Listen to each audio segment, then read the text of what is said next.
প্রিয় জন্মভূমিকে বারবার দেখতে কার না ভালো লাগে। আজকের প্রিয় জন্মভূমিকে আপনাদের সামনে পাখির চোখে একটু উপস্থাপন করার চেষ্টা করেছি। পাথরঘাটার সৌন্দর্য, পাথরঘাটার অপরূপ লীলাভূমি বলা যায় আমাদের এই জন্মভূমি, যেখানে জন্মগ্রহণ করেছি আমরা। হয়তো জীবিকার তাগিদে পাথরঘাটার বাহিরে অবস্থান করলেও আমাদের মন প্রাণ আমরা সবসময় এই পাথরঘাটায় পড়ে থাকে। প্রিয় পাথরঘাটাকে আজকের পাখির চোখে আপনাদের সাথে একটু উপস্থাপন করার চেষ্টা করেছি।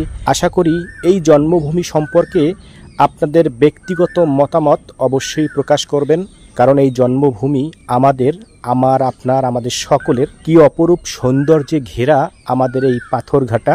চারপাশে নদী ধারা বেষ্টিত এই পাথরঘাটা, বিষখালী এবং বলেশ্বর নদীর তীরবর্তী এই পাথরঘাটাকে বাংলাদেশের মানচিত্রে এক অপার সম্ভাবনাময় সৌন্দর্য হিসেবে বলা যায়। উপভোগ করার মতো যদি বলতে চাই, এই পাথরঘাটায় যে কয়টি দর্শনীয় স্থান রয়েছে যেখানে মন ভরে প্রাকৃতিক সৌন্দর্য উপভোগ করা যায়, একসাথে বন এবং নদীর যে সৌন্দর্য আমাদের পাথরঘাটায় সেটি উপভোগ করা যায়।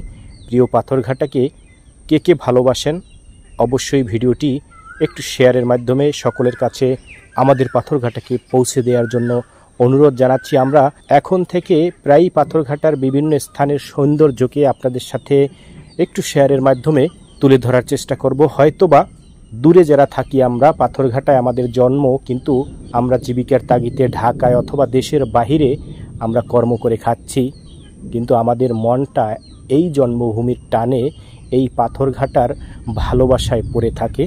তো আপনাদেরকে পাথরঘাটার সৌন্দর্য, পাথরঘাটার প্রাকৃতিক দৃশ্যগুলো মাঝে মাঝে তুলে ধরার চেষ্টা করব। অবশ্যই পাশে থাকবেন, সাপোর্ট করবেন। ব্যক্তিগত মতামত যদি থাকে অবশ্যই কমেন্টের মাধ্যমে আপনারা আপনাদের ব্যক্তিগত মতামত উপস্থাপন করতে ভুলবেন না। প্রিয় পাথরঘাটা, ভালোবাসি তোমাকে। একটা সময় এই পাথরঘাটা কতটা অনুন্নত ছিল, কিন্তু আজকের দেখেন সময়ের তালে তাল মিলিয়ে আজ আমরা কতটা উন্নত। নদীর পাড়ে বসবাস করেও আজকের পাথরঘাটা যুগের সাথে তাল মিলিয়ে কতটা উন্নত অবস্থায় রয়েছে। আমরা এই পাথরঘাটাকে ভালোবাসি পাথরঘাটার সন্তান হিসেবে, কারণ পাথরঘাটায় জন্মেছি। এটি আসলে গর্ব করে বলতে পারি যে এই পাথরঘাটায় আমাদের জন্ম।